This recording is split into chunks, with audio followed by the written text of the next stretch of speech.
Welcome to KimAppa, Jared Kimber here, and the man who unleashed Dwayne Leverock on the entire world. It's I Robbie can Young. now imagine you fat, buddy, by the way. I don't. To be fair, I'm not sure I ever got to his size. He was a tall guy too, wasn't he? He was just like a big dude. Dwayne I Leverock, don't wasn't remember. Everything is just a blur right now. he? Don't pretend that you haven't seen that clip like 48,000 times in your life. Every time it comes on, God's honest truth, hand on heart, I switch channels or I just walk out of the room.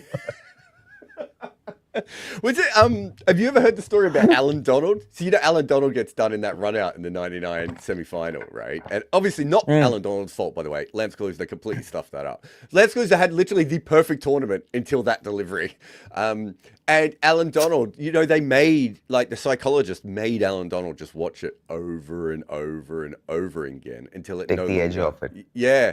I'm just saying. If you ever want to have a watch party where it's just Dwayne taking that incredible one-handed hanger off you over and over again, I'm down for that. We can do a live, like a 1 hour thing, or let's fly to Bermuda and get the big man on the podcast. And Yeah, let's do that. Let's do that. Like, I wouldn't mind doing that.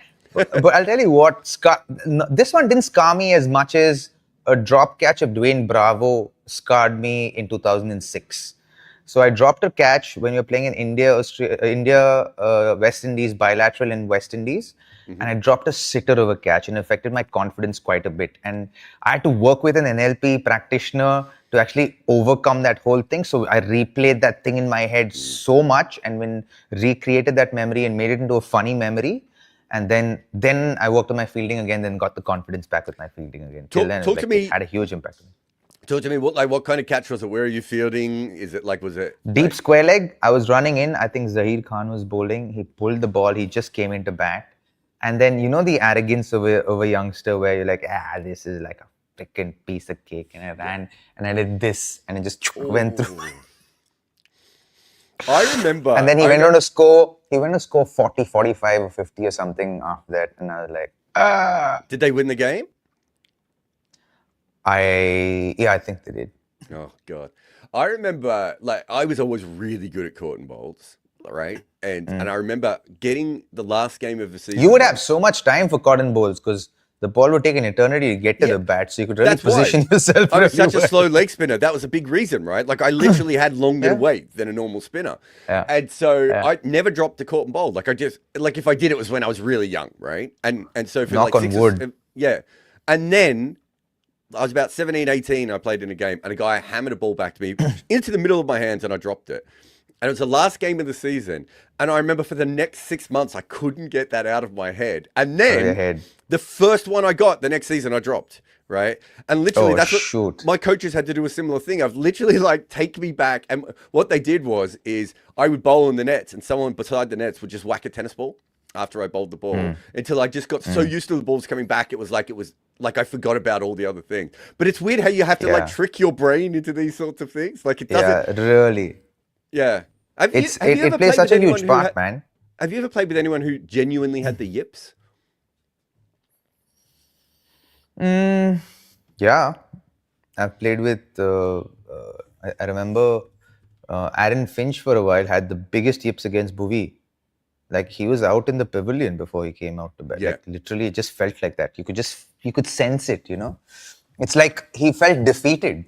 And I remember being in the comm box when I was doing my first commentary stint. And I was just doing it, the game was happening in Australia and I was doing was working in the comm box in India. And you could tell just from his energy that he was completely defeated. Like, there's so many batters like that you meet where you just, like, a particular bowler comes on and you just, oh shit, now that's it. My time here is done. I remember seeing Keaton Jennings play against Vernon Philander and just thinking, like, if you offered Keaton Jennings like 100 grand to be anywhere else in the world right now, he'd just take it. Like, even though his entire dream is to play Test cricket, like, he can't, like, he just doesn't want to be there at the moment. So I played with a woman called Rosalie Birch, who played for England I'm trying to think when she finished playing. She played for England up until 2016. So she was there, like, when it turned professional, right? And she was an all-rounder, but mostly an off-spinner. So 37 one-dayers for England, 46 wickets at 18 she had, right? And then she got the yips, and she couldn't land the off-spinner anymore. right? And so I was playing in like a charity game where I convinced her to come back and play like a game. I don't think she played in a little while because she was really struggling. And in the warm-ups, I was wicket keeping and she's bowling to me in the warm-ups. And just like that beautiful English off spin where it drifts away and comes back and you just like, and I was really, really excited about keeping to her in the game because I don't get to keep too many really good spinners. We get out in the game and there's a young guy batting in front of me and he's like, this is the woman who plays for England. I was like, yeah. First ball, I take above the batter's head on the full. Oh, boy. Second ball, she misses the pitch wide. And she basically had to say, I can't do this. Like, it just completely went. And she couldn't, I don't know if she ever went on to play cricket again after that. She was only like, 30s, I think, at that stage. And like, she basically went from playing for England to almost out of the game straight away. And there's another guy, you might have come across him, Anchi Rath, who plays for Hong Kong. He's a batter who used to bowl left arm finger spin. They told me a very similar thing happened to him, where he just suddenly could not land the ball. Right. Anyway, I don't know why we're talking about all this because we always do. The other bowler I can remember is Dan Cullen. Have you heard of Dan? You know Dan Cullen, the Australian off spinner. Dan Cullen, I think after he played against I don't know, I could be wrong about this. Speculative in nature when what I'm going to share, but I felt like after he bowled towards Indians, like it dimmed, like like he kind of disappeared from the scene altogether. Yeah, I think, and I don't know if the same is the case with Rosalie. I always felt like Dan Cullen was like, he was always a bit, he had a beautiful natural off spinning delivery, but I'm not sure he was an off spinner like in all the way. Do you know what I mean? I don't know if he had a complete game around that. And so if you could get to that, maybe he didn't have the other things. And maybe that's what happens to some of them, right? It's weird how often it happens to finger spinners in cricket. Like that's the most yippy thing. It's very rare to get a fast bowler. Even batters. Yeah, I don't know if you... Do you I think really probably Suresh Raina was someone who had... No, but I think Suresh Raina at the back end of his career, after his reflexes slowed down a little bit, I think with the short ball, he got it kind of exposed and he'd never really worked on it. And then I think it had a lot to do with his slide down towards the back end of his career. Because I think it got to him. And like even that kid who had to stop playing cricket because of that concussion he kept getting from Australia. Bukowski even. Like I think he probably had the yips as well. I remember I had the yips when I got hit on the neck when I tried to walk out first ball of a practice game in the RCB in 2009. I walked out and I got hit flush in my neck on this side. So I walked out, new ball, first ball I was opening. I walked out and I played a pull shot early. He bowled it short. He saw me walking out. I walked out early. He saw me playing and I pulled the ball and I pulled it early, so I missed it and the ball got me square on the neck and I collapsed. Like when I say collapsed, I lost all feeling in my lower body and the only thought that went through my head was hit the ground, Robin, hit the ground, hit the ground. And I somehow landed my knees on the ground and I felt the blood rush back into my head. And I was taken to the hospital, had a concussion. And then for the next month and a half, I just did not walk out at all because I had the yips. So I was like, oh shit. Like something that came so naturally to me, something that came and I worked for it. I earned that the ability to walk out and play the aggressive shot against the fast bowlers. I had to work for another month and only in the back end of the IPL was I able to kind of get that confidence back to walking out and playing that shot again. I think every player goes through that. I think that's different though, because I think, you're right. It is a form of the yips and it does affect you. But I think the difference there is when you're talking about Aaron Finch or Suresh Raina, you're talking about things that sort of minimalize what you could do. I think that's a big difference between that and not being able to do the skill at all anymore. Do you know what I mean? At all. Not be able to, not like, as I said, this was a game that like Rosalie was playing in where the average person there was a 55-year-old retired, like former police officer. Right, like there was no reason for her to feel any pressure, and she could not land the ball on the spot. Where in the warm-ups that she had, I remember, one of the more interesting ones, and it doesn't happen as much if you look at the stats, but it felt like it happened all the time. Is at the end of his career, Michael Vaughan just felt like he was just gonna get bowled almost every delivery. Like if you go back, and like obviously maybe it's a combination of maybe he like you said with maybe Raina and with Finch, they maybe had holes in their technique that when their reflexes went, they couldn't overcome anymore. And certain players, Maybe, yeah. got some. Because you remember because Finch has a couple. Finch has that other one where like he just completely loses it for about a year and a half, where he can't make any runs, right? So, so I maybe remember when he was captain for a while, he wasn't able to score runs at all. really struggled. He had a couple of periods in his it's career unfortunate. where he had that. So anyway, Robbie, should Gautam Let's Gambhir begin. be sacked? I'm only saying this before we get 83 super chats about it anyway. This isn't a question from me. This is a question from the community. Should Gautam Gambhir What be do you sacked? think? No, man. It's not a coach who's going out there and playing. Like, what kind of a question is that? It's like, I said this in a live with Deepak yesterday, and I said to him that, listen, people have gone after Rahul Dravid, a guy who's got 25, 30,000 runs in international cricket, right? So if he can get trolled and he can be called a bad coach and he should be sacked and they can call for his head, then they will call for anybody's head. Do you right? remember what You they have said to about? understand. Do you remember what they said about Rahul Dravid, that he'd never play? He wasn't very good at ODI cricket and T20 cricket, so he shouldn't be coaching that. And I was just like, guys, just go back and watch Rahul Dravid play and understand how much intelligence he had on the field. Oh my God. Yeah. Okay, that's fine, and I generally agree with you there. Also, you and I talked about this when they were struggling in England, right?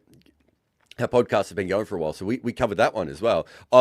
We both thought there would be a natural rollback of India when you lose all that wisdom. Ashwin is no longer a major part of the team. They've got younger players who are going to might be more talented, right? Well, who knows where these guys will go, but they're going to be a little bit more variable with their results when they're younger and all these different things. So we knew that, but he is getting to a point mathematically, right, where it is hard to ignore this many losses in a row, even if you and I both agree that this is a transition process that was bound to happen. It's the fact that they've lost 4 out of 6 home tests in a row after not losing basically any, right? That's a very hard thing for people to suddenly understand, right? Like, we both agree with that. It's so dramatic that it's hard for even us to be like, just write it off, even if we thought there was going to be a bit of a dip.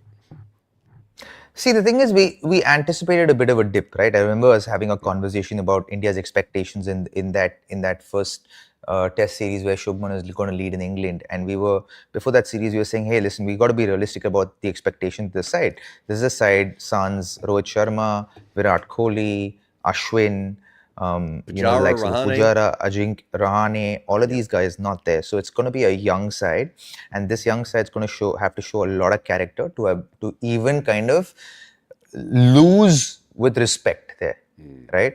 But they outdid themselves in a place like England. Now, I want to go to the meat and potatoes of why this probably happened, right? You have to understand that. And I think then it gives you context as to why the results are the way they are, right? Now, look at the players in this side. Shubman Gill, like I'd say, let's say 2010 era players in this side right now, or late 2000s players in this side right now are Jadeja, KL Rahul. Who else? Do you count Boomer in that? Is he kind of that No. period? No. So No. that's He's 2014-15. Shami's not fit. Shami's not there. Yeah. Right? 2 players, right? From that era, right? Now, who played spin fairly decently? Who played in this test match fairly decently? And let's acknowledge the fact that it was not a turning track. It was a horrible batting track. It was a horrible wicket. It was a bad wicket. It wasn't. We'll get to that in a bit. But it wasn't just a tough wicket for spinning. It was also the bounce, and it was also the fact that pace bowlers also got stuff out of it, right? Like, it was legitimately it was really a bad tough wicket. surface. No batter was ever set, right? No batter was ever set. No batter could ever feel set. No batter knew where his next run was coming from, right? Like 28% of balls spun over 5 degrees in the 4th innings. That tells you a story itself. It's mathematically impossible to score runs off if you get a ball to turn more than 3.5 degrees. 5 degrees is in a test technically match. what we call unplayable, right? Where there's exactly. Right. the chances of you hitting that ball is quite low. So good luck. Yeah. So when you look at that, And then there's not just turn, there's variable bounce as well, not just for the spinners, but also for the fast bowlers. So it's not like I haven't played on wickets like this in India, where the wickets are underprepared, but you want a result. So you underprepare the wicket and you get a bad wicket. And I've gone in a game, I remember in a game against Assam in Bangalore, like literally I opened up my stance. You remember Abhishek Nair's stance at one point was like really wide, like this wide? Yeah. Right? I literally went to that stance and I came outside leg stump because the ball was staying so low and they had good swing bowlers. So it was swinging, but it was keeping low. So literally to get my leg out of the way and play on the front foot so that I don't even take a chance of going on the back foot, I opened up my stance. So there are ways you can score runs, but you need to have the experience and the ability to change your technique to be able to score those runs, right? You need to acknowledge and accept that, okay, I'm not going to be set in this game at all. No matter how much time I spend on the crease, even if I play 150 balls, and if I score 50 runs, if I score 60 runs, I'm still not set. I cannot assume that I'm set. Ball, right? Every ball is your first ball and every ball is potentially your last ball. So you got to bat with that intention. So if you're going to bat with that intention, then you got to switch into a mindset that helps you score runs and also helps you stay at the crease as well.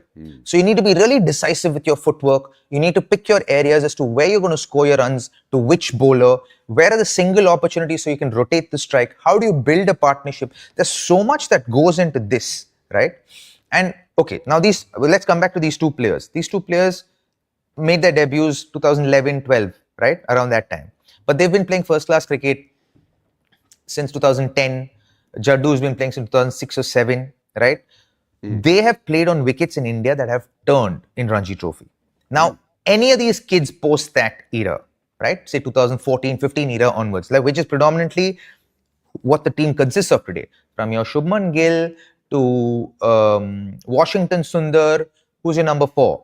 Who's the number 5 in this? Dhruv Jurel to Yashasvi Jaiswal. All of these guys have grown up on and playing Indian domestic cricket on predominantly seam-friendly wickets. Agreed. They have not played on turners, right? When they have prepared turners, say I played for Kerala for 4 years and we had red soil wickets in Kerala. When we played on turners in Kerala, and the game would get over in 2 days, because we had great spinners in our side, the likes of a Jalaj Saxena, the likes of a Sijumon, who was a really good left-arm spinner in his own right for Kerala, would always get 4-5 wickets in a Ranji Trophy game. Games would get over in 2 days. Literally, BCCI set up neutral curators so that they wouldn't prepare, they couldn't prepare turners, right? They wanted it to be, in a sense, you're setting your team up to score runs abroad. You're setting your batters up to score runs abroad. Which is the right way to do it, right? Because that's what New Zealand did, and that's how they got good as well, right? Like, there is a reason that teams did this, and it did work. Yeah, and it's working for India. Let's not take that fact away.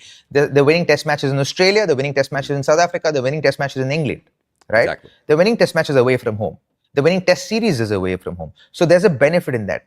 Now, this era of cricketers right now have not... Oh my God, this is annoying. This era of cricketers right now have not played... what's the word? They've not played cricket on turning tracks, right? They have actually played cricket predominantly on seaming friendly tracks, right? So if that is the case, what happens, right? If they haven't had exposure to playing on turning tracks, on vicious turners or progressively turning tracks, right? Then if you haven't had the exposure to it and you haven't had success with that, then you're not equipped enough to do this at the highest level, right? So at the very base of it, your players aren't prepared enough. And today, with the kind of scheduling that the Indian cricket team has, they're going from bilateral to bilateral, tournament to tournament, with literally very little preparation time, right? You have 3-4 days before each series that happens. Now, realistically, is it possible to actually produce results in your favor when you don't have these aspects covered? If you ask me, I'm a pragmatist. When it comes to this kind of stuff, a pure realist about this stuff, it is not possible. Like growing up, we played on turners quite a bit. Like when I debuted in 2003, 2003 to literally 2011-12, till they relayed predominantly a majority of the tracks in Karnataka also, and they moved it from red soil wickets to black soil wickets because it was a lot more cost effective. It was like we grew up playing on turners. So we would literally have practice sessions where we would bat in the nets and then get out of the nets. And if we knew we were going to play on turners, or if you're going to play in Mumbai, if you're going to play in Gujarat, if you're going to play in Baroda, and these are all red soil wickets, right? Then we would actually get out of the net, have someone throw off spin, left arm spin, leg spin to us, put cones around a silly point short leg, backward short leg, and make sure we defend in front of the pad. Make sure we don't get a bat and pad at all. Make sure if we're not defending with the bat, then we're catching it on the body. We got used to these things. These are preparatory stuff that you do before a game or lead up to batting on turning tracks. Do the boys in this current Indian side have the knowledge? Are the coaches telling them to do this, practicing this before a test match? And do they have the time to build this up into their muscle memory so that it feels natural and they have confidence with it when they go into a match at the highest level? I don't think so. I don't think they have the time to build that up. So here's my thing. I think everything you've just said is correct, right? And I think there's a big part of that. This new generation is much better at playing seam than previous generations of India, and that makes sense. But the guys you grew up with also were not handling these tracks particularly well.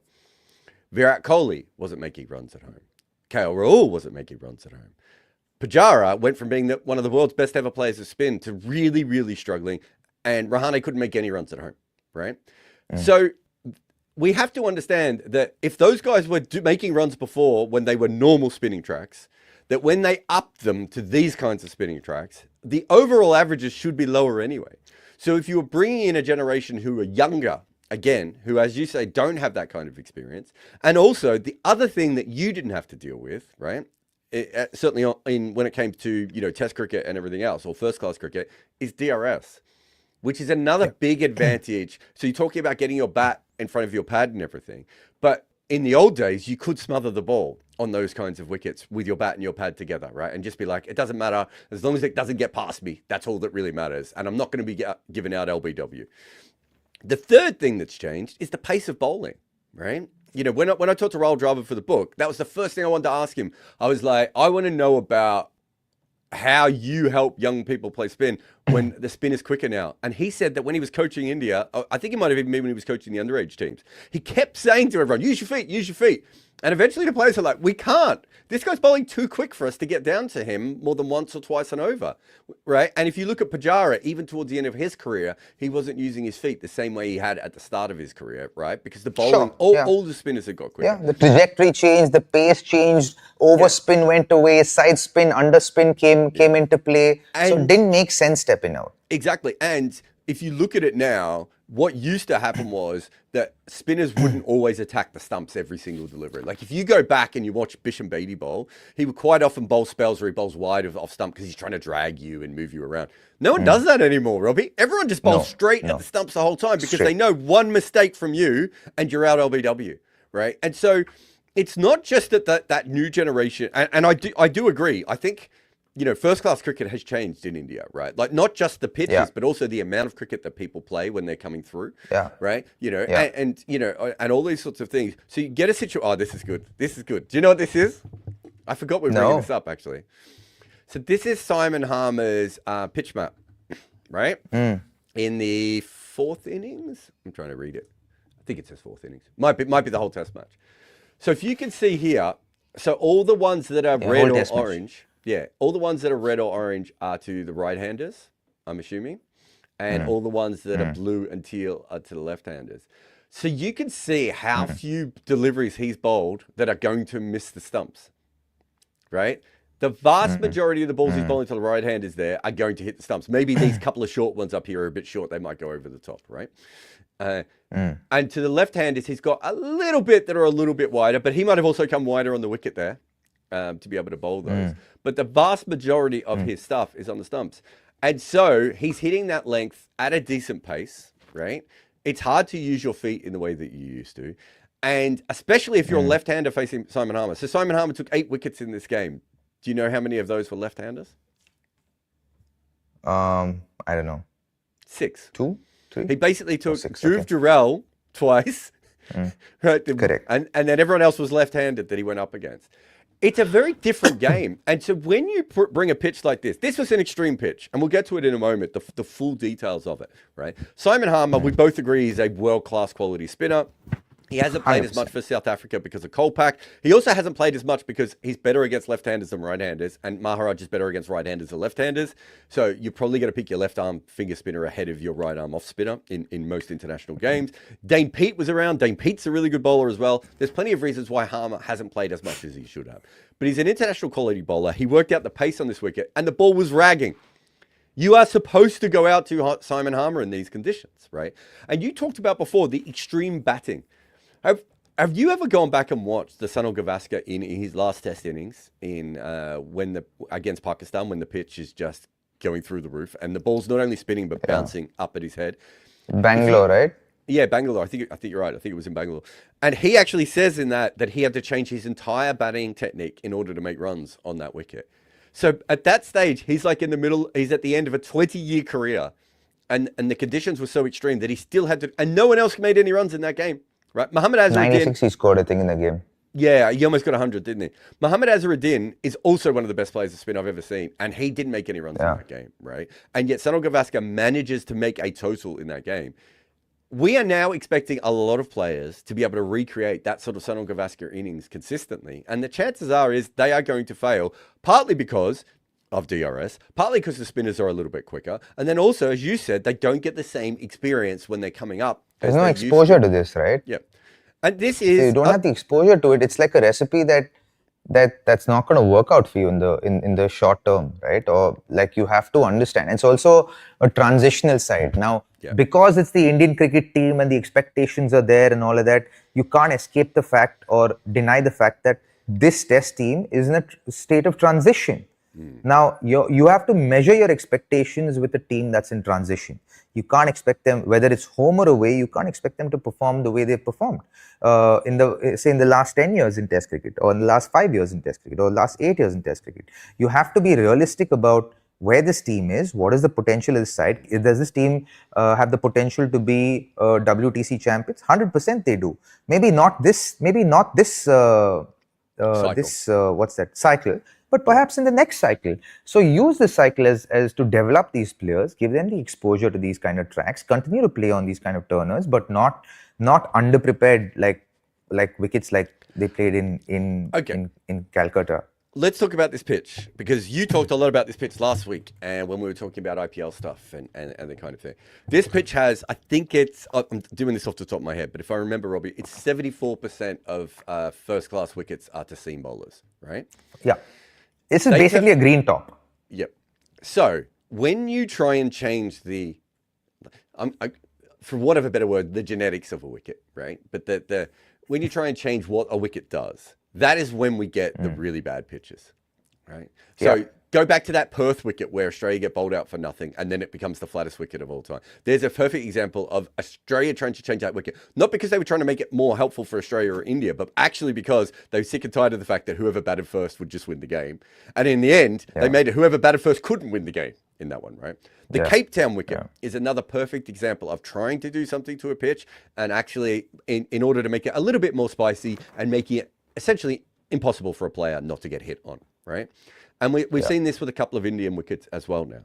This is the issue that we have of, like, if you try and make a pitch go against the genetics of what it's supposed to be, you're in trouble already, right? Like, I think you and I would both agree it's a really tough thing. If you talk to groundsmen, they're like, that's the trickiest thing to be able to do, is to be able to come up with a wicket that just does something different on that one occasion than everything else.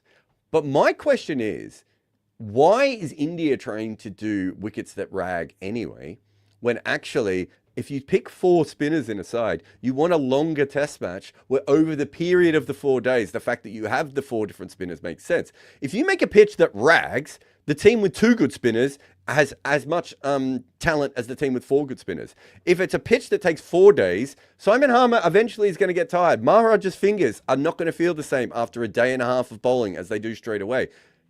That is the thing that I have never understood about this pattern that they've gone with at the moment. So I think that's why they've made a gross error in judgment, right? I think the leadership group should have actually, if you're going to play four spinners, you don't need to change literally the genetics of a side of a pitch, right? You don't need to try and create a turner on a track that predominantly plays as a seam friendly wicket, right? You want to stay to the nature of the wicket as true as possible, right? And then you try and produce a result from that, right? I think what is done is, so basically it has a lot of live grass in Calcutta, Yeah. right? What they've probably done is rolled it hard, right? And what they've asked them to do is probably brush it with the abrasive brush. And then when you do that, you're literally taking the grass off from its roots. When you take the grass off from its roots, the wicket starts to split. Now, if it splits vertically, it's still fine. The ball will seam around a little bit, but not really turn. But if it splits horizontally, then you're doomed, dude. Yeah. You're And you basically get wickets corrugating the like that. surface, right? Yeah. So it's basically, you know how we practice, like say if you're going to play on a turner and you're playing just 2 days before a test match or 2 days before a first class game, you go and say, okay, you're going to play on a turner, so you're going to scratch up the surface. So you go with your spikes and you scratch it vertically first and you scratch it horizontally and you kind of literally make that corrugated kind of surface there for the bowlers to try and bowl there, and then you play from there, right? That's precisely what they've done with this wicket, and they've kind of doctored it in a way to make it. And it's become, I thought they assumed, which is where I think the misjudgment has happened. They assumed that it'll be a turner, but it just ended up becoming a very bad wicket, right? This isn't, like, it became an absolute punt, right? At the end of the day, like any team could have won this game. Like the team that defended better ended up winning the game. It's a fascinating wicket. You know, I did a video on it the other day of like, it's a wicket that helps seam. It's a wicket that helps spin. It also has inconsistent bounce. But the fourth thing that it had as well is you couldn't really hit boundaries on it, right? So you can't put any pressure back on. So you've got four different things against the batter where there's nothing there's not a lot they could do other than, you know, what Temba Bavuma did or KL Rahul did, which is I'm just gonna stay in, right? And try and be here for as long as possible. And again, on a wicket like this, there was always going to be a ball with your name on it as well. Like there's only so much 100%. of that you can do as well. So it's Yeah. it really was so And tricky. then that so many demands a different lot directions. of grit, no? Yeah. Jared, for you to score runs on such a wicket, you need to have immense self-belief, a lot of grit, a lot of determination, a lot of acceptance that, okay, I'm not going to be set. I got to be comfortable with that. I'm not going to hit out. I'm going to find a way to create the ebb and flow of my innings, play in first gear and play in fourth gear, and keep moving between 1 and 4, 1 and 4, 1 and 4. Right? That's how you score runs on turning tracks. So your approach should be how you would score runs on a turning track. You need to be really decisive with your footwork. Are you going on the front foot? Are you defending on the front foot? Are you playing aggressively on the front foot? Or are you playing defensively on the back foot? Or are you playing aggressively on the back foot? Like, where is the bowler bowling? Are you letting balls go that is going to pitch on middle stump as a right-hander to the off spinner? Or are you going to look to reverse sweep the left arm spinner? You're looking to play with the spin. What is the field? Is there a short fine leg? If there's a short fine leg, I need to sweep from up. If there's no short fine leg, I can actually sweep like with a proper horizontal bat, more than like a semi-vertical bat, right? Coming from up to down, right? You want to smother the ball with your spin if you're playing on a turning track with short fine leg on. If you don't have a short fine leg on, you're hoping that it'll also take the top edge, so it goes past that you get runs there, right? So these are things that batters need to calculate, plan, prepare for, along with a lot of grit and determination that I'm not going to be set. I could get out any ball, but I need to approach this one ball at a time with tremendous amount of discipline. Yeah. No, it's fascinating, isn't it? We've got a super chat that I'll just bring up early because I think it's really interesting. Sit Up says the men's team need to really admit that they're in a rebuild.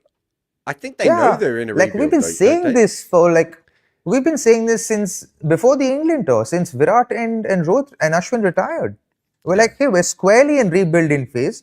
Yeah. Let's measure what expectations we have out of this Indian team over this cycle, then have expectations from them after this cycle. You and I can say this, right? The fans are furious.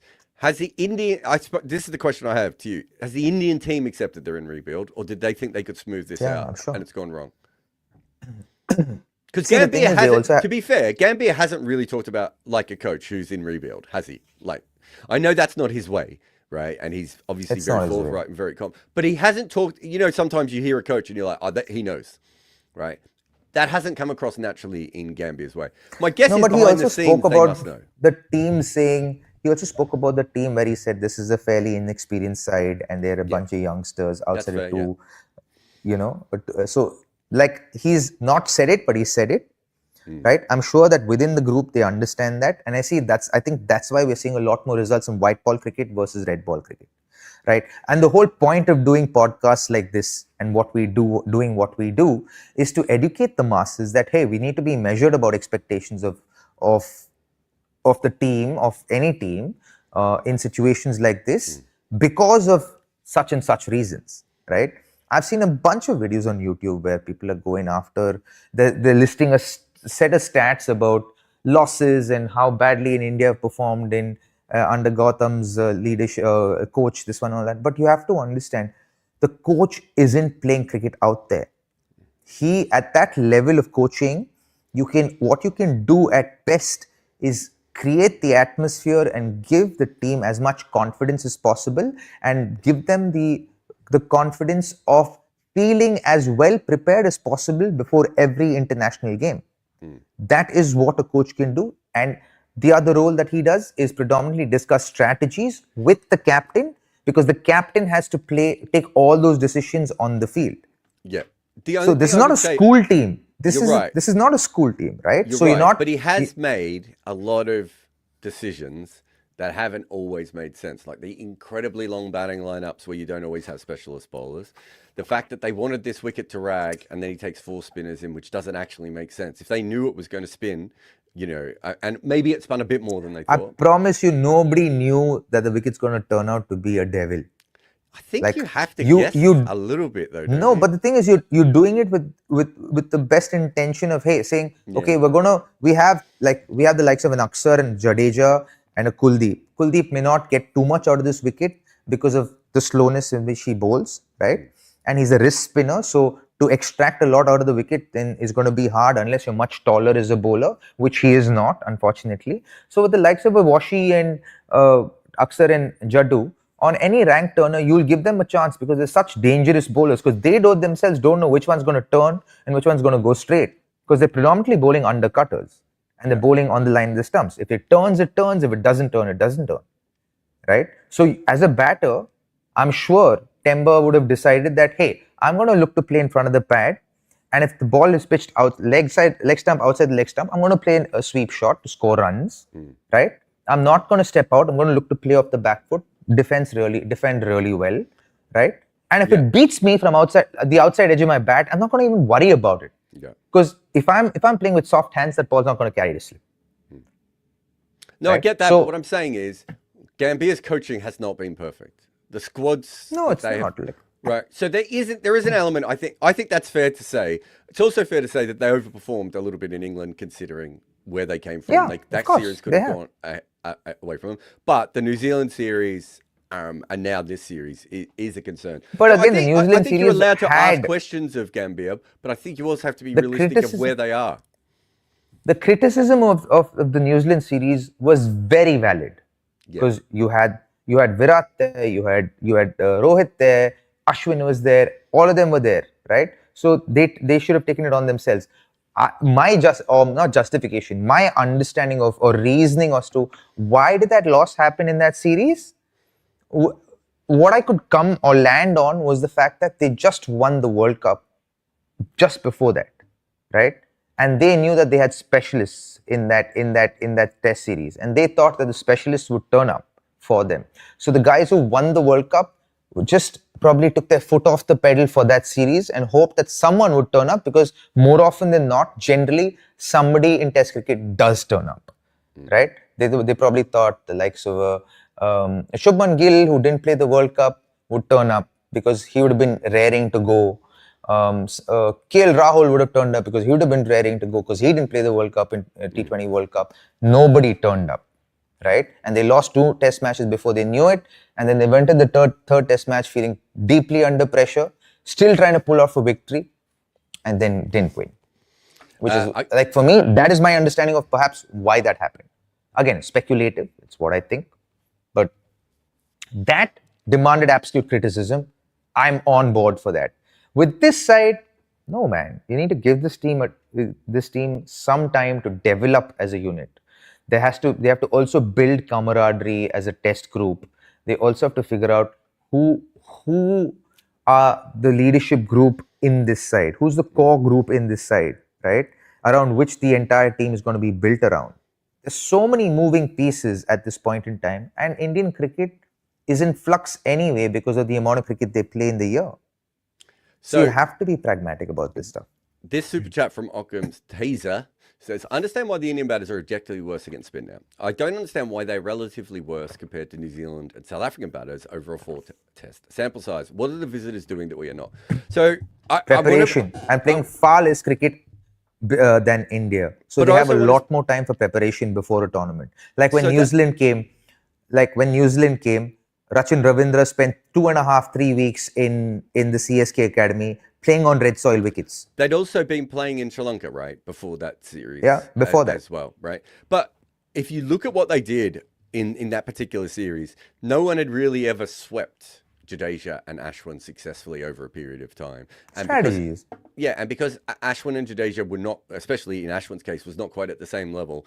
That wasn't something he was used to going up against. And if you talk to old spinners, that's usually when they know it's time to go. If they've never been successfully swept, that means their best delivery can't be swept. And suddenly, if they're being swept all the time, it means that maybe they don't have the drop or the top spin down, or whatever it may be, slowing down and all those sorts of things. So I think if you look at it from that perspective, I don't think you would say that South African batters actually out-batted the Indian batters in this particular one. Temba Bavuma was one guy. Yeah, right. Only Temba. One guy. What happens when you have some of these pitches that we're talking about, right? So there's been a couple of them in these 4 test matches that Occam's talking about here, which have been what I have called coin toss pitches, which means you're actually taking the skill away from the players at a certain point. Yeah. And you're saying, if you go back to that Pune test that Australia won in 2016, it was a perfect example of they made it so full on that essentially one Australian batter helped win them that test match, right? And Steve O'Keefe takes all those wickets, never taken really that many wickets ever before or since, right? Takes all of those wickets and does that. And so, and we've seen this with with a few other times that India have lost at home. When you do that, you can go too far. And once you go too far, you make it so that it's a coin toss, it's a drop catch plays a big part in it and everything else. The test matches that India can't lose are the ones that go for 3.5 days, 4 days, 4.5 days, because they're so much more talented than everyone else. And that talent will eventually come out. If you shrink it down to like a day and a half, it's just random, right? Yeah, then it's just that's what I said. It's an absolute punt as far as strategy is concerned right now. Did you see the West Indies? There are so many things to talk about this. Yeah. So the West Indies beat Pakistan. There's too much cricket happening. Dude. Yeah. So they beat them in a test match. Because Pakistan, how Pakistan's changed their wickets to be like India now, right? So they're trying to do ragging pitches. That makes 100% of sense when you're playing England or, Australia. You can make ragging pitches in Pakistan because predominantly there's no grass growing in Pakistan, right? And the pure brown soil wickets, and you can either make them as really hard as a road, or that'll be quick and be skiddy, or it can become raggers. Exactly. And so they decided that they were losing on flat wickets because other teams were just more skilled than them, or they were drawing. So they went for the ragging wickets, which makes a lot of sense when you're playing England and when you're playing South Africa. When you're playing the West Indies, all you're doing is evening the contest up against the West Indies, whereas the West Indies can't beat you on a flat pitch, right? There's no way that the West Indies would have been able to win that on a flat pitch. And what India is doing is they're allowing you're going with a one size. Yeah, you're going with one size fits all, right? Yeah. And you're trying to produce results so that you get to the back end. You get to the back end of and try and make the WTC finals, right? And that's where there needs to be a certain sense of realism about what is our goal over the next couple of years. Yes, we want to get there, but realistically, is this team ready enough in every way to get there? Now let's talk about India's fast bowling, right? Outside of Bumrah and Siraj, who's still really effective, right? Occasionally, right? He's not as consistent as you would like a premium fast bowler to be a frontline fast bowler to be. He gives away too many runs in a test match, right? He can be a lot more disciplined. I'm not taking away from the fact that I think he's an incredible fast bowler with His best a ball is great brilliant. attitude. Yeah, right. He's amazing, but the discipline is not there yet, right? The discipline to sustain elite level test performances from a fast bowler is not there yet. We're missing a third fast bowler. They're trying out Prasidh Krishna, Akashdeep, and a bunch of other guys, right? But we don't have, in all honesty, a confirmed third fast bowler in India for India right now, even for away test matches, right? We don't have one. That's the truth of the matter, right? You have to acknowledge these facts. Now, our spinners are not going to be as effective abroad because you're going to get seam-friendly conditions, or so your spinners are predominantly going to be fillers, so to speak, in away conditions, right? So also, let's look at the fact that India's playing, like, India don't have test centers. As a country, we don't have test centers. Now, if you don't have test centers, what are you actually doing, right? You're randomly playing test matches everywhere in different centers, and you're trying to produce results that go in your favor, right? That also takes away from the larger goal of what you're trying to do for your team and achieve for your team. Now, say India had 5 test centers or 6 or 7 test centers that they could pick from for every test team visiting to play in. Then you could curate it based on you can curate home advantage based on the team that's visiting. You could have played this test matches. If you played with this test matches in Ahmedabad, you could have played on a progressive turner that would have taken this game to the 4th or 5th day. That should have produced results for you in the 4th or 5th day. It would have been a great test match to watch. Right? India are not doing that. And like Virat has spoken about this, when he was captaining India back in 16, 17 or something. And I think India is missing a huge advantage here in home conditions by playing test matches randomly in different centers. That also adds to all of this. No, I agree. I think it's fascinating. But I have another question. Who's the best test team in the world right now, Robbie? Pregnant pause. Loading. I'd have to say England. I don't even know. Oh, no. Actually, is it South Africa? Given South Africa, yeah. It might be, but there's no obvious answer, is there? Right? The fact that, no, like, India and Australia, South Africa and England all have different kinds of claims. You can't give it to India right now with what's happened in the last year. So you take them out of it. Australia just lost the World Test Championship to South Africa and are a very fragile team because of their batting. South Africa is getting their act together, but I don't think they look like a dominant side right at the moment. They look like a good side, but not a dominant side. And England still has Crawley and Pope. And, I'm not sure who England's like second and third best bowlers are, realistically. So it's hard to tell you who the best team in the world is right at the moment. It's a really interesting one. You probably go with SA on recent form, but I don't know if you say it with like your full chest, right? Like you're probably like South Africa maybe. Yeah, absolutely. I think South Africa seem to have a lot more pieces in place than the other sides. They're the most complete of the 4 main sides, right? Like as in, they don't, like if you look at someone like De Zorzi, who is like a bit of a fringe player for them, I don't think he's an automatic selection right at the moment, but he's not far away from that. Like he walks into England or Australia's team in the top order, right? Like without any question at the moment.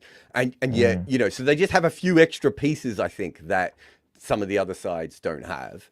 But yeah, it's a fascinating thought. That's the period of Test cricket we're in. And it's so, as I just said, West Indies beat Pakistan after Pakistan had started winning a bunch of games. Sri Lanka almost got to the finals of the WTC not that long ago out of nowhere. Like New Zealand have played some, beat India and then struggled straight after. Like this is, without wanting to steal a phrase from the NBA, this is like the parity era of Test cricket, where you suddenly look around and go, even if we have a best team, they're only like marginally better than like the 4th best team.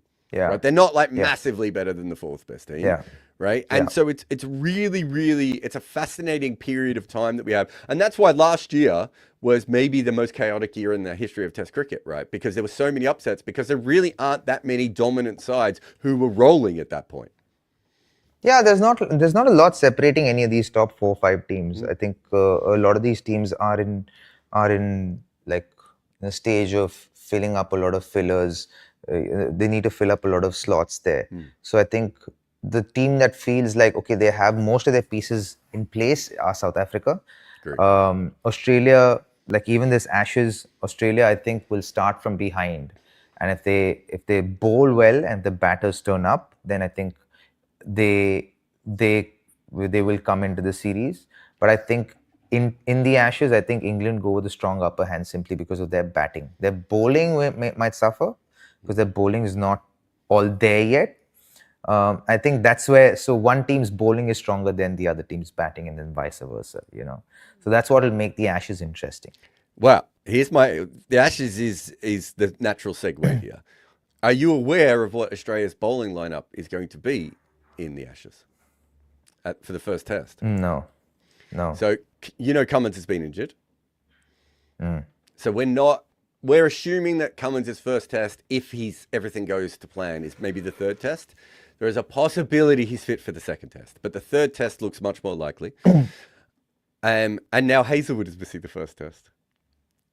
So Australia's big. Why is he missing the missed test? So he played a Shield game and had a mild strain. I think it was a hamstring. It was definitely leg. It was hamstring or calf. It was sort of soft tissue injury. Bowling like a dream in that series against India, man. Right. Like, dude, I was like, how will they contend against him? Yeah. So not having Josh and Pat Cummins, shoosh. And the first test is in the first test is obviously in Perth. And if you look at England's attack, they've actually picked their entire bowling attack thinking they're going to play in Perth every single game, because they've got Cass, they've got Tongue, they've got Wood, Jofra, and even Atkinson. I'm not sure he's probably better in some of the other venues, but even he, is going to be okay in that.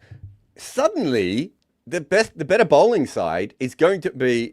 I'm not saying that England automatically become the better bowling side, but Australia is going to be Boland, who struggled the last time he played against England, but was brilliant the other time. Stark, right, who I think has been bowling better in Test cricket for a long time. Nathan Lyon, who basically has been playing as a batter in his last couple of Test matches and was dropped for his most recent game, right?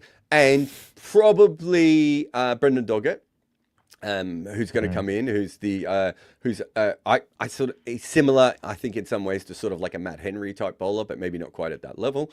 And then they'll probably try and use Cameron Green, and if they can fit Bo Webster in as well, they'll use Green and Webster.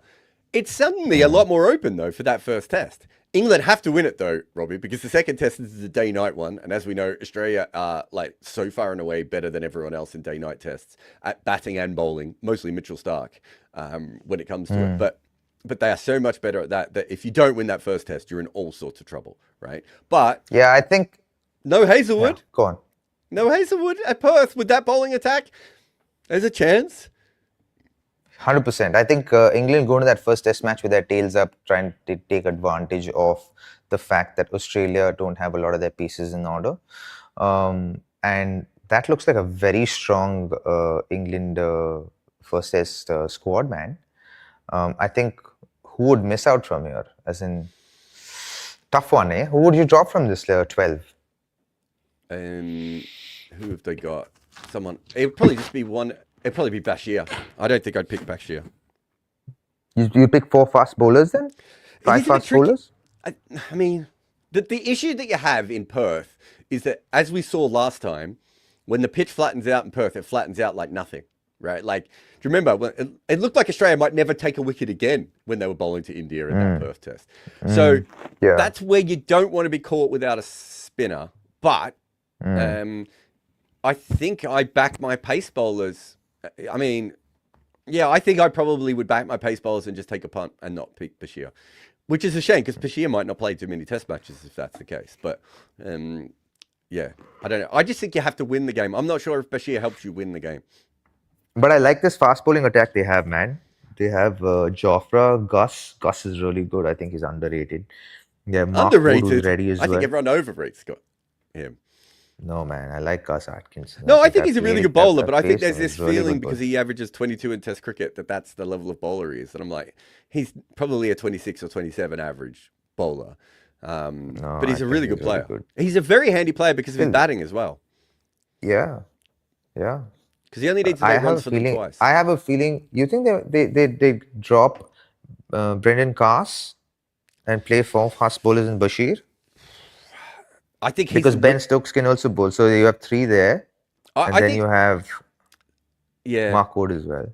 I think the issue with Carse, I think the issue with Carse is if you're going to play him in Australia, doesn't the Wacker make the most? It's not the Wacker. The Perth Stadium make the most sense. Do you know what I mean?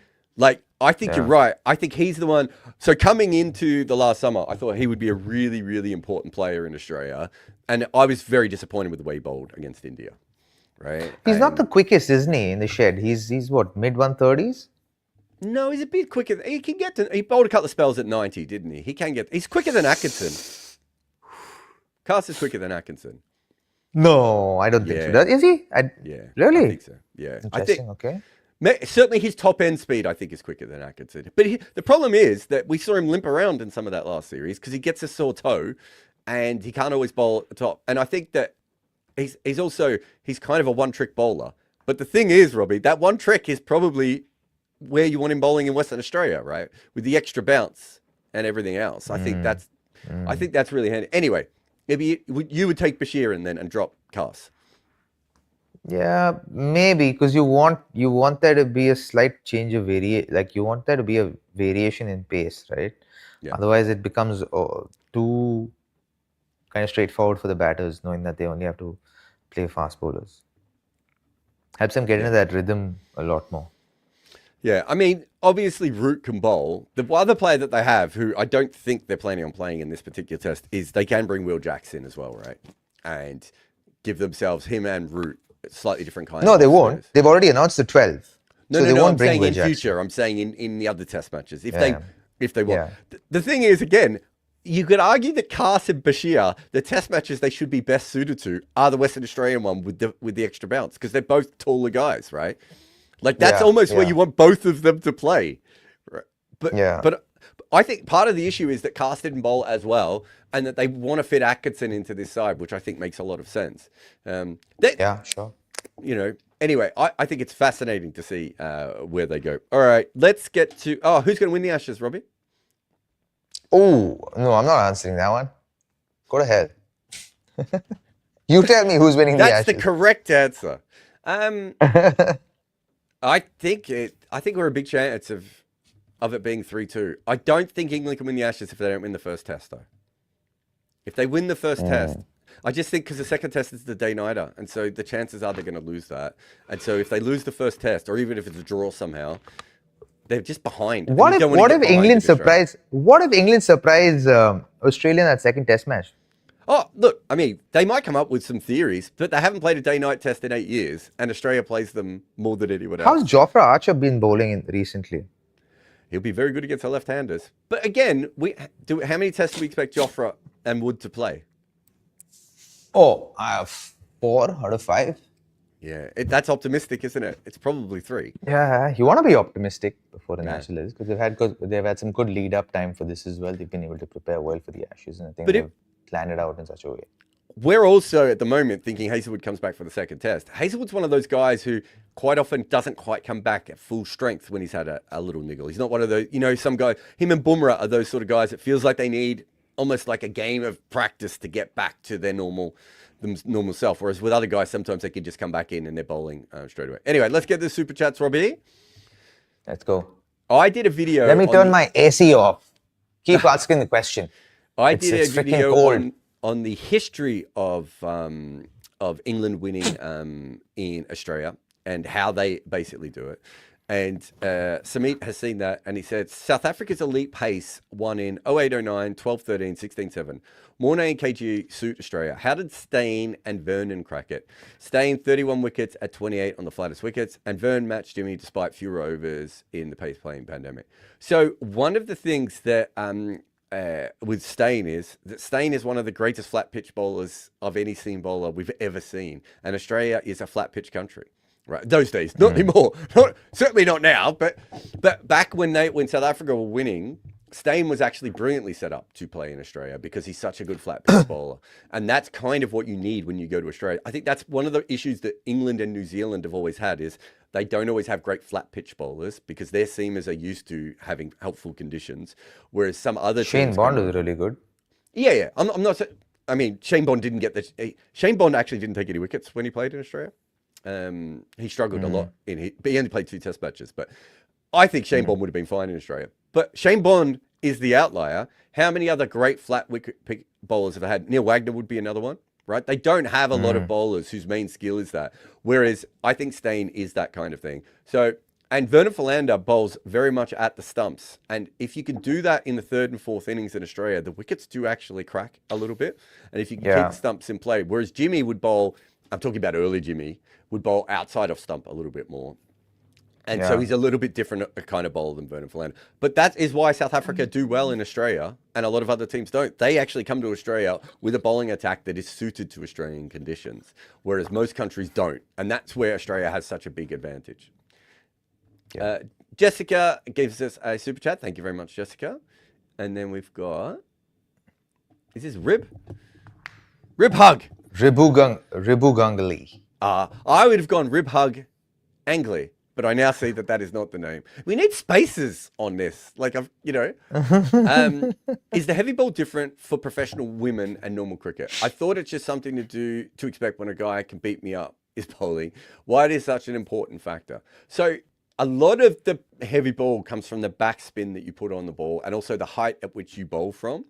So I think if you look at someone like Annabelle Sutherland, she doesn't bowl as quickly as a lot of the other women, but she probably hits the bat a little bit higher than everyone else because of the height, and harder than other players. And I think the best one of modern time would probably be Marizan Kapp, who, if you have a look quite often, you can actually see when the ball hits the bat, the women's hands sort of shake a little bit more. Like if you go back, not so much now, but peak Marizan like 4, 5, 6 years ago, you could see that. So, but it's not as much of a thing because they don't have as many strong, taller bowlers who can do that to begin with. Yeah. Good one. I'll get this up eventually. Blue Eagle 21 says, thoughts on the Pandya trade to Mumbai? Trade like this throws the league off whack. Cap hit is way lower, the potential auction price, and demolishes parity. Okay. You know how I feel about this? It was a terrible trade. When you're doing a trade in the IPL, you've really got to think about exactly how you change the opposition as much as you do anything else. Like, it's a really tricky situation just to be able to do that. And I think that when Hardik went across, it was just too much of an advantage for Mumbai compared to, it's too weighted in the wrong direction. Anyway, Blue Eagle, again, with a Mumbai question. Why are Mumbai Indians much further than everyone else across franchises at scouting players and getting the best out of them, preparing for different situations? Robbie? Well, I think they have a great scouting system. I think their scouting system is really deeply entrenched, and the fact that they actually send scouts not just to domestic cricket in India, but they send them to every other league that's played around the world. Yeah, so they're really good at scouting internationally. So not just looking at players who are playing other leagues, but they're also looking at fringe players at the practice sessions who are playing other leagues as well. So they also have a huge developmental strategy in place as well for players who they see who possess deep potential. So they work with them as well. I think that's what makes them a very successful franchise.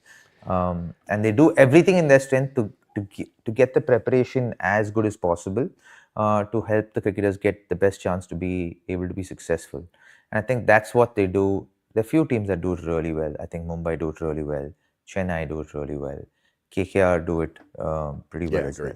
And who are the teams that have had the most titles, right? Like, I don't think that's a mistake of, having talked to some of the other sides, it is very hard to get some of the other owners to invest in development, right? But actually, that's your best thing to be investing in other than anything else. And in fact, you could make an argument that if you should be going to places that are potential future hotspots in India and setting up academies and literally just like, bring through a machinery of players in that kind of way would be better than what some of the teams do at the moment.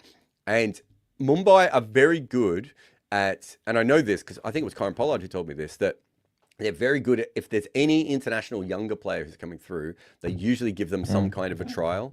So Pollard was telling me that he played against a lot of these younger good players in the nets because Mumbai had flown them over to do that.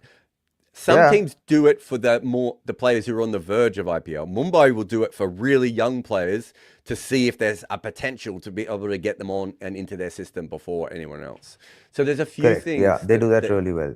That they're just ahead of everyone else.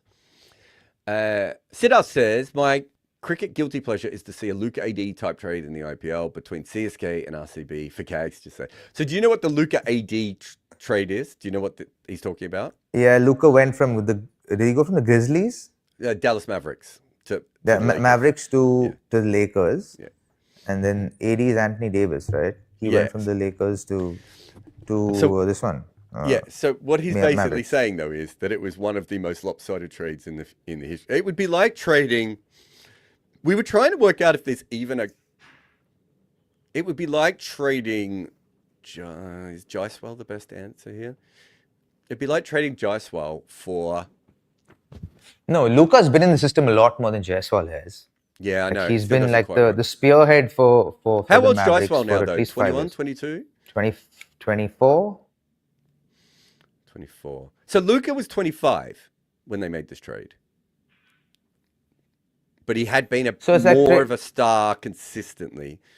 So it would be like trading Gill for a. Let's say, give me an equivalent to AD. I think Luka's better than Gill though. Like I think you can build your team more around Luka than you can around Gill. It's kind of like trading a 25-year-old Jasprit Bumrah for 31-year-old Sky, I suppose. Right? Like, maybe that doesn't work as well. Would you compare AD to Sky? AD is skillful. AD was... Abhishek Sharma for Rohit Sharma. That's a fair one. That's a nice one. Yeah, I think the age difference doesn't work perfectly there as well. But yeah, I think... So, Anthony Davis was a great player, right? But he was. But you have to factor in that he was already over 30 when they made this trade, and that 7-footers over 30 usually degrade, right? Quite quickly. Yeah. So do you know what it's like? It's probably like trading like a 24-year-old Bumrah for a 31-year-old Malinga, right? I'm not sure that AD's quite at Malinga's level, but you know what I mean? But you have to be... that's a fair comparison. Yeah, because you have to be like, well, if he's over 31 and he's a fast bowler, how many more years do you even get out of him at his maximum anyway? Yeah, anyway, it's one of the more fascinating trades in sporting history. And it also shows... Nice one, Siddharth. Actually, it's got us talking about basketball a little bit. It's pretty cool. It's, from my perspective of like, it's all well and good for me to take the piss out of every single cricket trade. But basketball has had a very, very good system of trades over a long period of time. And they still had a very And that trade window is open through the year, isn't it? It shuts just before the playoffs. But yeah, there's all these technical things with trades and contracts. So you can't trade players. It's fair to shut it off before. It's fair to shut it off before the playoffs because you want to have. But yeah, it's basically running the vast majority of the year. But there are some players, and that's how it should be with the IPL as well. I think that's the way it should be with the IPL. So they're not taking this beyond the startup stage. It's just so baffling, dude. It's like you're like the leading cricket league in the world. You're mature now. You're 18, 19 years old now. Like, dude, like just get on with it. Like, stop with the mega auctions and the mini auctions, and like just keep the trade window open through the year. Have mini auctions all the time. Stop with the mega auctions. The draft, like get rid of the auctions. Like for crying out loud, like get rid of the auctions now. You could not be singing more to my heart of just. I've been saying this even when I was playing, bro. I know, it's so... And people get really frustrated. They're like, oh, the mega auction. And I'm like, yeah, I'm not saying that it didn't serve a place. And I think it was a really interesting concept. But you are now... I don't know what this is. They're not going beyond the entertainment mindset at all. Like, they're just doing this for like, because it's good, it's great TV. Like... draft can be great television. You'll get your fans engaging with that stuff. You'll create fan loyalty, like deeply entrenched fan loyalty. And I think very little is being done from a television standpoint for fans. So my draft thing, I probably told you this before, is to have 2 drafts, right? Because what you do is you have the young player drafts, right? India and Yeah. overseas players, and then you have the player draft for the players who've played in the game, 100%. but don't qualify to be in the players who don't qualify for free agency yet, right? And then the senior players, once you've played, name your 35, 50 IPL games, you become a free agent and you can move wherever you want at that stage. But also, we don't have enough teams, and the tournament isn't long enough. Like this, you're right. It's still being played like the Big Bash, which is a little like a pop up for 2 months, and it's like it's a league. It's like a huge league. Let's move it forward. Let's get to that thing. So I'm 100%. Just get it going. I think, to be honest, I think this league should be let me say it, a 6-month league. Yeah, I've been saying that for about 15 years. Right? Almost from the start, I was like, surely that has to be the goal. Otherwise, what are we doing here?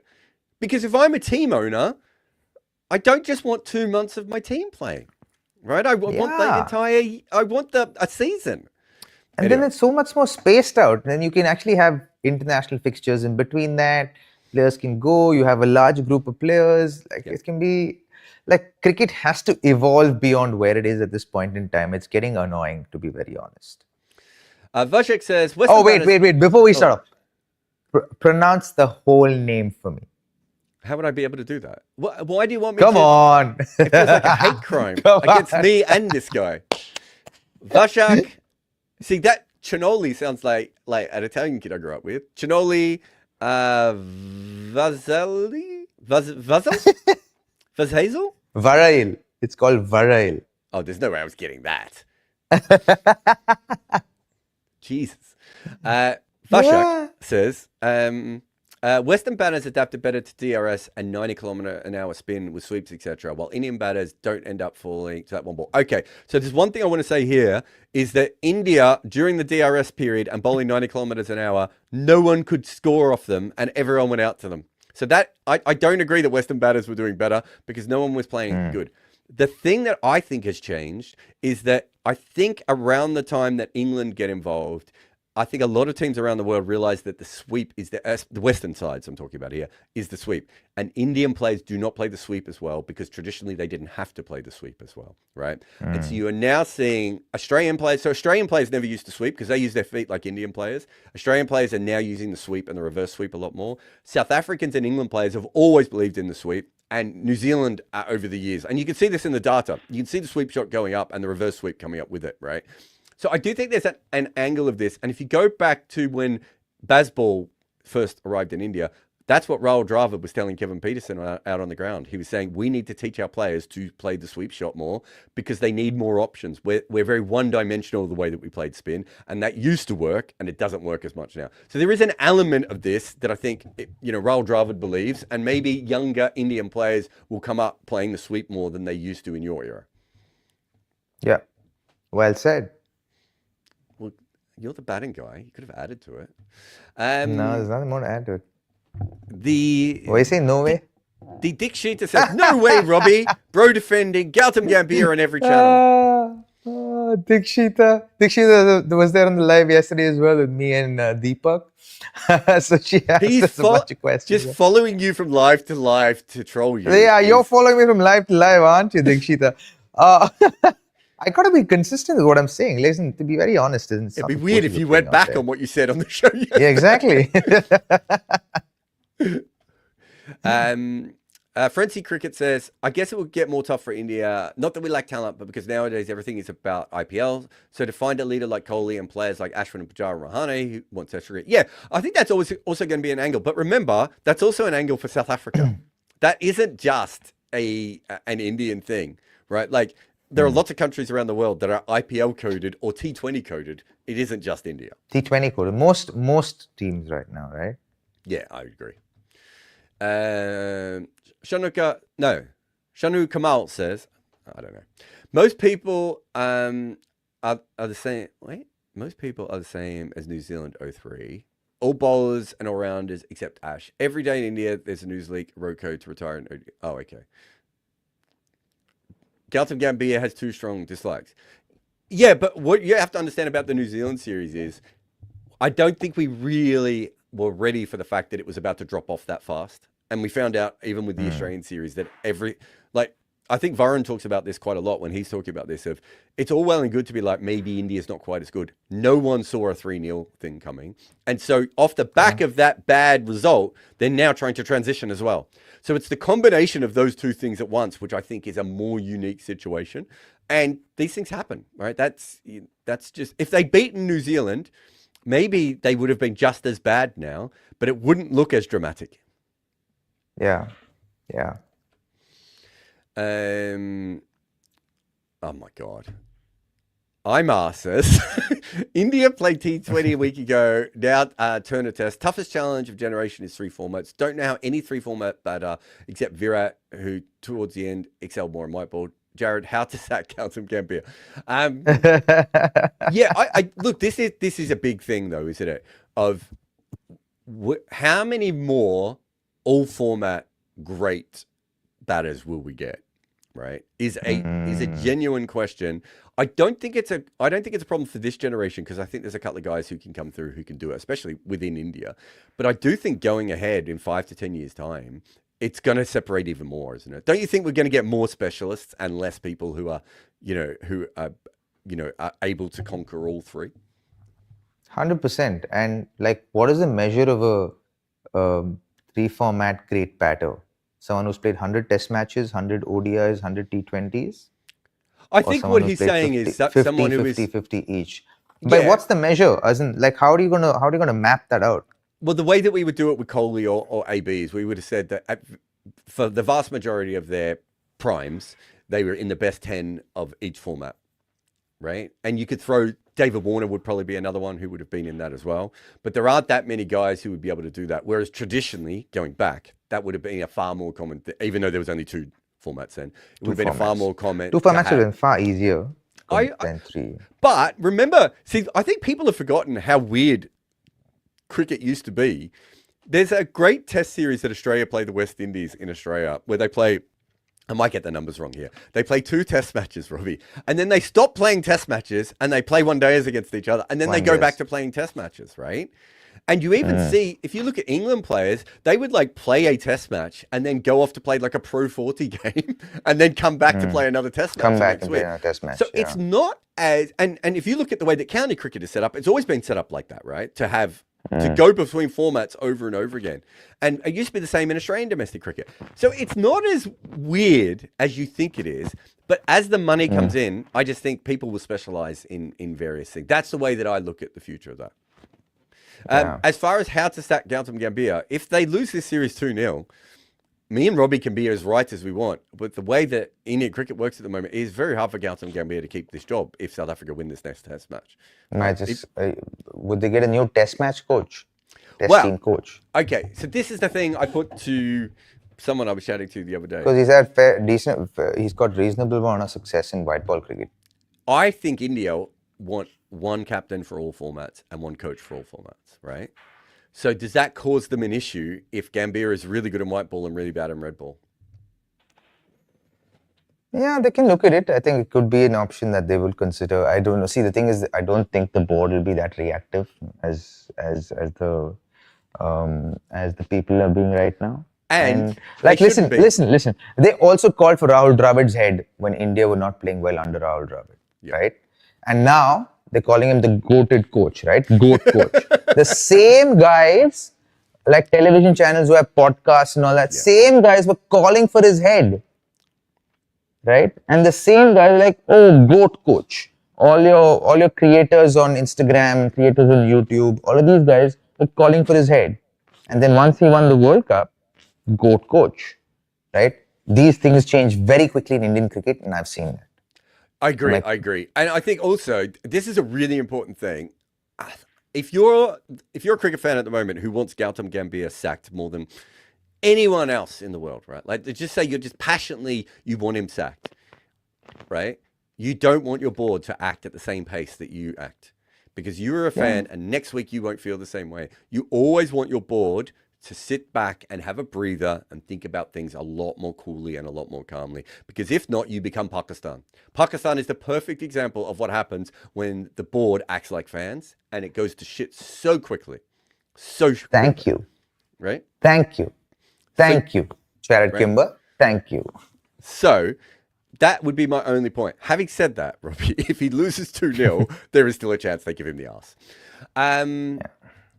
Where are we here? Occam's taser is back. Boomerang for Jadeja. Okay, so he's talking about the trade before. Trade. So, yeah, age-wise, that kind of works a little bit, doesn't it? I think.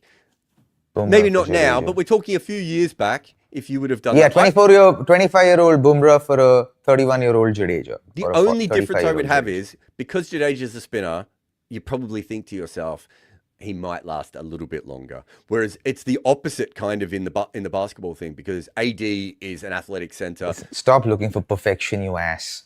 Let it go. No, never, never. We need the perfect trade. What is wrong with you? Will Guys, someone in cricket please take trades correctly?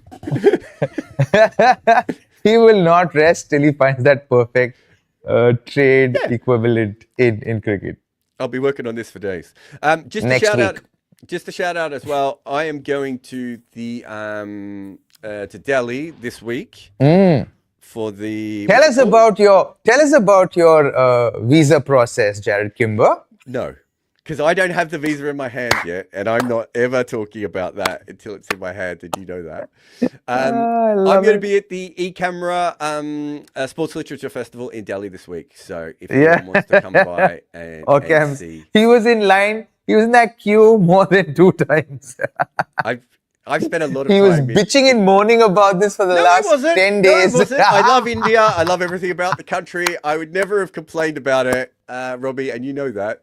I would never have. I know you love India. I do love India. It's getting to India that I hate. It's getting there. My God, is the most frustrating thing for me. I think I sent Robbie a message at one stage going, it would have been quicker for me to swim there than try and get this visa. So yeah, if you can come, if you buy Delhi and you can come to the festival, I don't know, I'll be there for a few days. I'll try and see if I can do a meetup. I'll be hanging around there anyway at the festival. Oh wait, when you come in, by the way, when you go to India? Tomorrow morning. So I'll be there Friday, Saturday, Sunday, Monday. And you're there for Monday, Friday, Saturday. I'm not definitely there because I don't have my passport at the moment. I believe there's a visa in my passport, but I don't have it in my hands. So until I see it in my hands, I won't believe it. But yeah, the ticket's been bought anyway, so hopefully it goes ahead. Andy just said, re-auction, you still have to buy the majority of your squad under a hard salary cap. You can only gain an advantage from paying retentions under the table. Without it, Mumbai would have the entire India team. Andy, go and have a look at how many titles Mumbai have won. This whole idea that the mega auction brings parity doesn't make sense. A draft actually quite often helps the teams at the bottom anyway. We won't go into it now, but there's plenty of things that need to be said. There is an element though of like these, you know, me and Robbie one day we'll get Robbie a couple of shandies in to explain what happens behind the scenes in the IPL and all those sorts of things. But we'll see. If you're in Delhi, I'll see you soon. If you're in Dubai, you can see Robbie walking around the streets or any paddle court that you go. Please like, subscribe. If you listen to us on audio, give us a 5-star review. We will be back very soon for more KimAppa.